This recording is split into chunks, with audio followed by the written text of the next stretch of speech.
I can't think of a bigger disappointment recently in gaming than the reactions to the Callisto Protocol, the love child video games of veterans who worked at Visceral Games, known for the Dead Space franchise. After nearly a decade without any new updates on Dead Space itself, we were promised a new franchise that will fill that Isaac Clarke shaped hole in our chest. Ugh. This entire fan base was riding on the back and hype of Callisto thanks to the director of the game, Glen Schofield, who to the secret of no one and proudly paraded around the spiritual energy of Dead Space on a stick. Callisto Protocol seemed like a horror game and a step in the right directions that fans got excited for and on their feet, including myself. The most disappointing thing by the end of all of it is the game just wasn't amazing, it was average, and it was just okay at best. It sure had the looks and design of a Dead Space successor, but there was something here missing. No, I dare say there was something different. What if I told you it wasn't just a Dead Space successor, but instead something that goes further back in the history of Visceral, Glen, and the whole team that put this game together?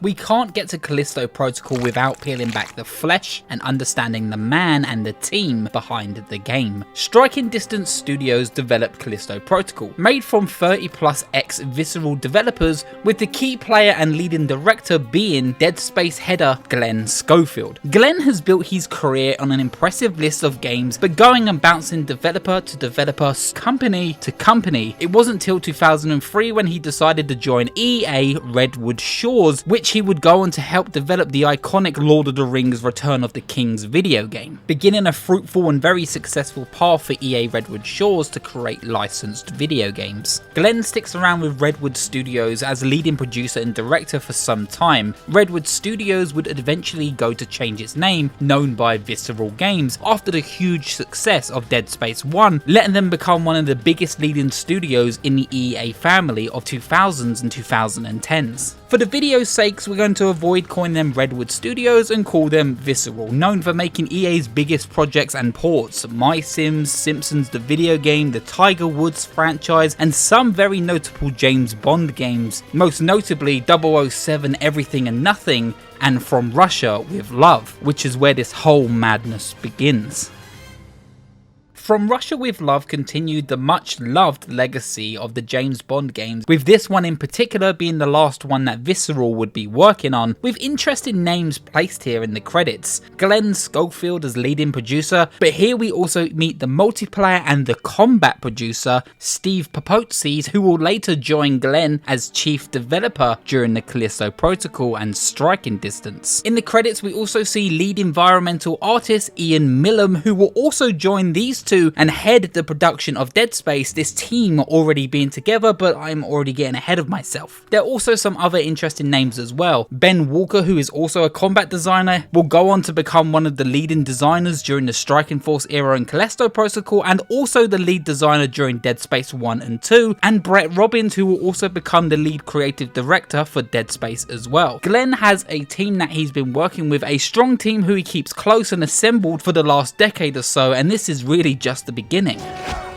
2005's Russia with Love holds a special place in a lot of James Bond's fans' hearts, especially those who enjoy the games. This game stands out and has aged incredibly well because of the in-house engine Visceral were building for themselves at the time, even seen in 2004's Everything or Nothing, but just not as advanced yet, which in future will also be used and modified all the way up until Dead Space 3, which on a side note, if you look at any of these early 007 games right next to a Dead Space game, you can see a lot of very familiar and similar set pieces between Isaac and 007. It's quite interesting. From Russia with Love may seem like a generic third-person shooter, but unlike the genre it's setting, it added a very neat but important gameplay mechanic, a focus on which will be, well, a focus on focus. The player is able to hold down a button while aiming to focus on the weaknesses and opportunities of any enemy you're currently shooting at, whether that will be grenades to explode, ropes to shoot to make them fall, or limbs to make them stagger and take more damage, with these opportunities either killing enemies instantly or opening them up for a hand-to-hand animation attack. What's interesting here about the hand-to-hand combat is despite it being pretty primitive compared to what we're about to see, 007 has a huge range of different animations that allows him to interact with the environment, slamming enemies' heads against walls and using cover high walls as well to take out the surrounding enemies. It's pretty cool and stands out for this time, and it's a great way to make the world and the combat feel exactly what they were hoping to get, which is very cinematic. This is the beginning of this in-house engine, which will be something very special to come.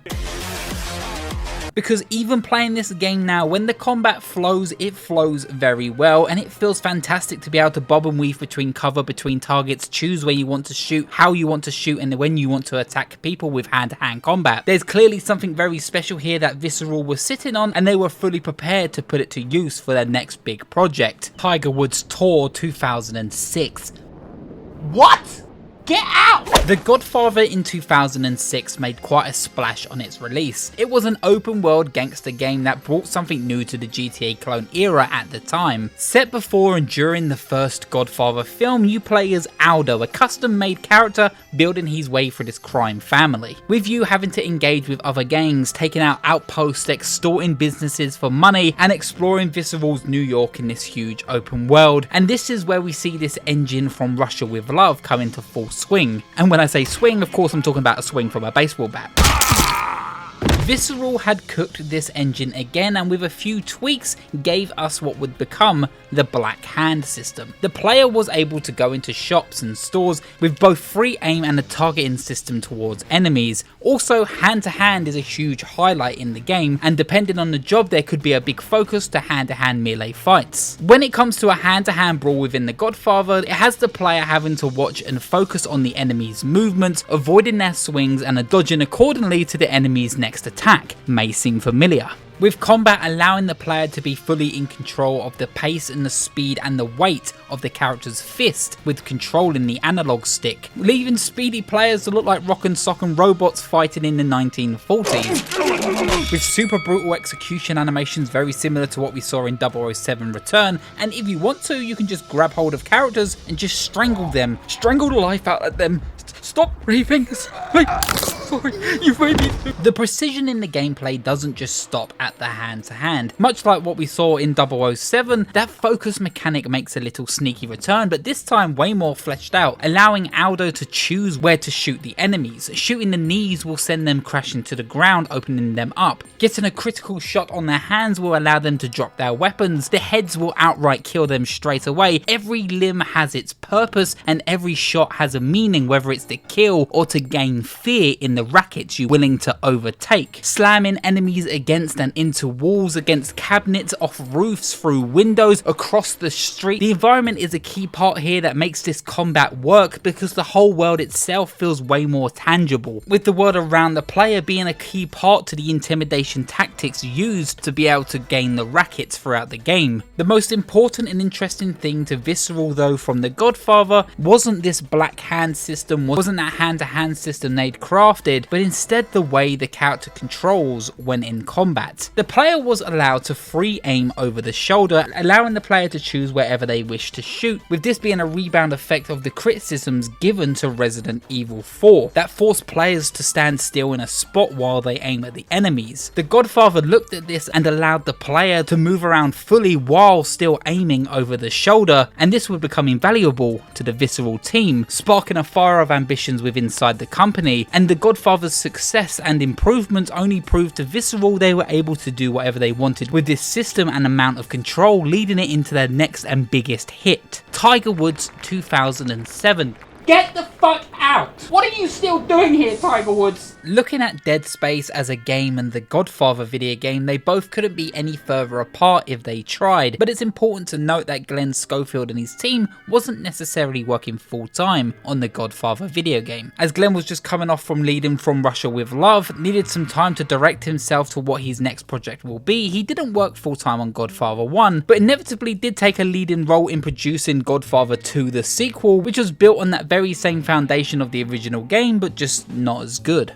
Glen and his team were already hard at work to prove that Dead Space was going to be something special. With him, Ian Willem and Steve Papazzi's already hard at work getting Dead Space off the ground and proving to EA it could be the next big thing. It's quite funny watching behind the scenes because Glen had this original idea that Isaac Clarke would be a prisoner trying to escape. And he wanted to do a prison game.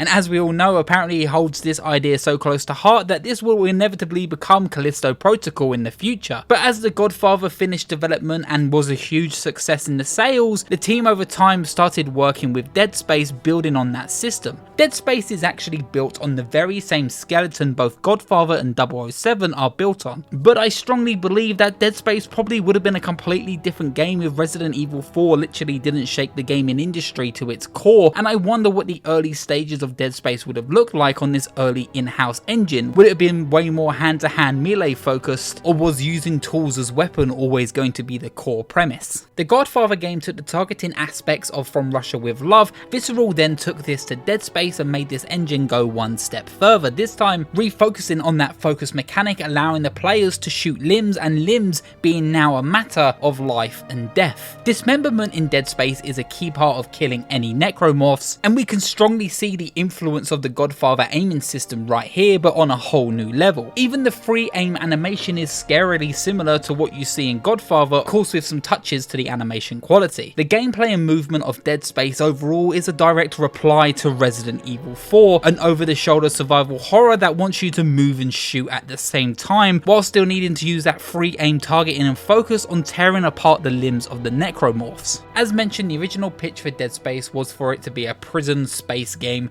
but changed over time, and of course the engineer known as Isaac Clarke was born, with tools and weapons that he finds being the only hope that he has making it off the Ishimura alive, with the most iconic being the plasma cutter, bringing this in-house visceral engine to life finally. No longer like prior before was the player locked onto a single enemy, choosing where to shoot and what the weak point will be, but now the player was able to fully freely control how to shoot the enemies and even what angle by changing on the plasma cutter. You can still see the spirit of both 007 and the Godfather in the DNA of the system, but it was Dead Space that Visceral was built on and fundamentally what it became known for. Yes, and Tiger Woods. Woo, go Isaac Clarke, woo. If there was something missing that the Godfather brought to this system was the legendary Black Hand system, which Dead Space of course wouldn't use, but hand-to-hand wasn't really a key option, more just a last resort. Moving away from the hand-to-hand elements built within the system, Dead Space's main focus was of course still going to be the gunplay and how to kill necromorphs. Which is interesting though, because Godfather 2 came out in 2009, which as I mentioned, Glen also had a leading role in, so I wonder what influences he took with him when working on that project. Though Dead Space wasn't afraid to continue the traditions built from Godfather and 007, with the environment being a key and crucial part of combat, grabbing and throwing objects and pinning necromorphs to walls, and having the player to think smartly beyond Isaac's physical limitations, which I think itself is a fundamental part of this engine, seen in both 007 and in Godfather. At heart, Visceral is a legendary team that shows time and time again they wanted to bring something new with each game while sticking true what their games had become known for. Godfather being the most prevalent in the melee department, but it was so quick to live in the shadow of what would become the Dead Space franchise. Godfather 2 bombed in sales, and Glen would shortly leave Visceral to open up Sledgehammer Games and work on 3 Call of Duty games before inevitably leaving that company as well. The Dead Space business was booming for a while, well until it unfortunately fell apart in 2013 with Dead Space 3, which was both seen as a commercial and critical failure compared to its counterparts, and the evil EA overlords made Visceral pay for it by putting them on side projects and making things that were never quite as impactful as Dead Space. Though Dante's Inferno has its fan base, it was inevitable that Visceral was going to close in 2017, with their final game being Battlefield Hardline, which itself wasn't even great for a Battlefield standard. It's hard to explain how much of an impact Dead Space and Visceral left on the gaming landscape, not just in horror, but in their projects as Redwood Studios before. They had a lasting legacy that made so many nostalgic memories for so many kids who grew up with gaming, and those same kids who grew up playing the games that they probably didn't even realize were made by the same developers, and people were ultimately left hungry for more, and that hole was beginning to grow wider in our chests. It's fucking disgusting. Why did I draw that? And more did come in the form of Striking Distance in 2019. Striking Distance was formed by those older heads and engineers, no, not the Isaac Clarke kind, from Visceral Games, promising a spiritual successor to the legacies that they had built before, and people and marketers were mostly hungry for something that would match the likes of Dead Space, which the fantastic remake was already on its way as well, so Glen had a lot of work to do with his team to prove that Striking Distance to have what it takes to leave a mark on this industry like they once did before, and that's when it all fell apart from there. Chaos ensued. The Callisto Protocol was an absolute disaster. After the hype, after failing to meet the sales that Krafton thought it was going to bring with those Dead Space numbers, selling still an impressive 2 million copies, but compared to what it was expected with its 5 million copies, Striking Distance went into intense crunch and overtime with a lot of unpaid workers, and many, as you can imagine, wanting to get this game out as quick as possible before people were too impressed by the already impressive look in Dead Space Remake, which was already going to show up these old veterans that Dead Space still had a lot of fuel left in its tank. Callisto Protocol could barely hold 20 frames per second on its PC release, with bad reviews coming out of the gate making everyone cancel their pre-orders, and on top of that was a game that was filled with so many invisible loading screens that often the game itself felt like a forward-holding sequence filled with jump scares and a plot that had no real ending that would come in a form of a DLC much later on. There were cliches ear to ear, and with characters so unmemorable and likeable, Isaac of course being a hard one to follow, but the best thing to come out of it was at least it was very short. And this might just be me, but since I say 2014 with the release of Alien Isolation, survival horror has been on a reboot and the bar is being raised with almost every major survival horror release. With Evil Within 2, Prey, Until Dawn, Soma, Resident Evil 7 and Resident Evil 2 Remake all prove that horror can be more than just a gimmick again, but genuinely make some of the best games in the industry, and the bar has continued and still continue being raised even now. Glen and the Callisto Protocol came out swinging, thinking things hadn't changed since the 2010s, but there was one clear message to the world that Glen Schofield clearly proved to us. The world and survival horror had moved on, but clearly he hadn't. People were immensely disappointed that this wasn't the Dead Space successor we were promised, and mostly that view came from the combat system, which was primarily focusing on you using a baton as melee combat, feeling a lot more like a boxing game, like a punch-out game, and that's not what people expected, barely even looking or resembling to what Dead Space was and what people believed they were promised by Glen Schofield. Callisto Protocol and Striking Distance gave it its all, and no one was too impressed. The hype died down, the crowds dispersed, and the game was left to wallow in self-pity. Oh, brother, this guy stinks! Like the Godfather game, right? What? The combat system, it's like very reminiscent of like the old hand-to-hand, black hand combat system you made in Godfather, right? Instead of focusing on the over-the-shoulder stuff from Dead Space.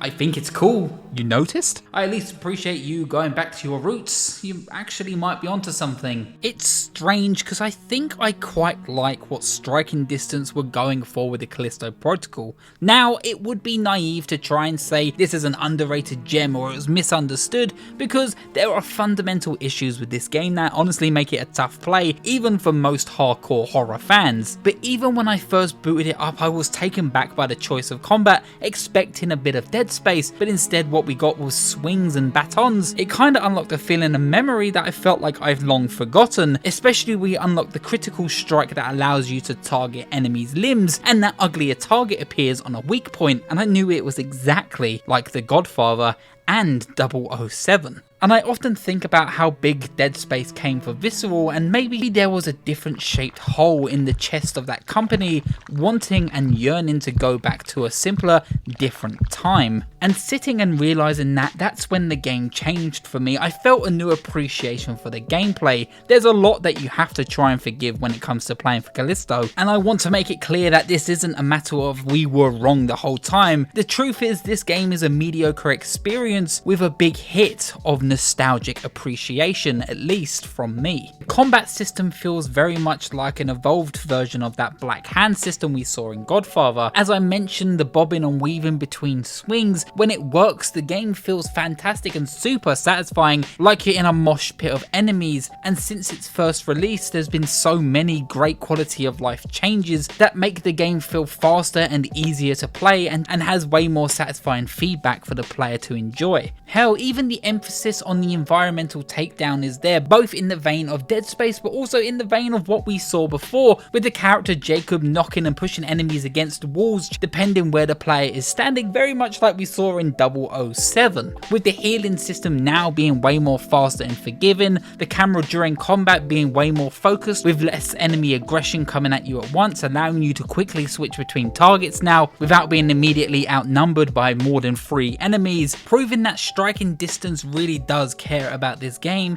and they wanted to push it to be the best they could have made it, at least from what the final outcome was. I try not to be too negative when looking into video games. I played and completed Callisto, and even by the end of my time, I thought, like I said, it was okay. I enjoyed it for the most part, and I try to always look for a silver lining, even amongst the flaws. And with that said, I think Striking Distance have a chance to do something special here with this engine they have, shine a different light on it with a legacy that isn't as high as a bar as the legacy of the Dead Space franchise. I genuinely and truly believed Striking Distance is made out of a team of some of the most talented people in the field, and I can't wait to see what they do in the future, because they're obviously hiring for a pretty big project, as you can see on their website. And Callisto, for its many flaws, is a good starting point for any company. If Visceral could turn the engine from 007 into Dead Space, I'm confident that Striking Distance will have their time to shine with this engine as well. Striking Distance clearly didn't just want to make a successor to Dead Space, but they for once wanted to make something once again that felt just very visceral. Thank you so much for watching, and I will see you at the next checkpoints. Goodbye.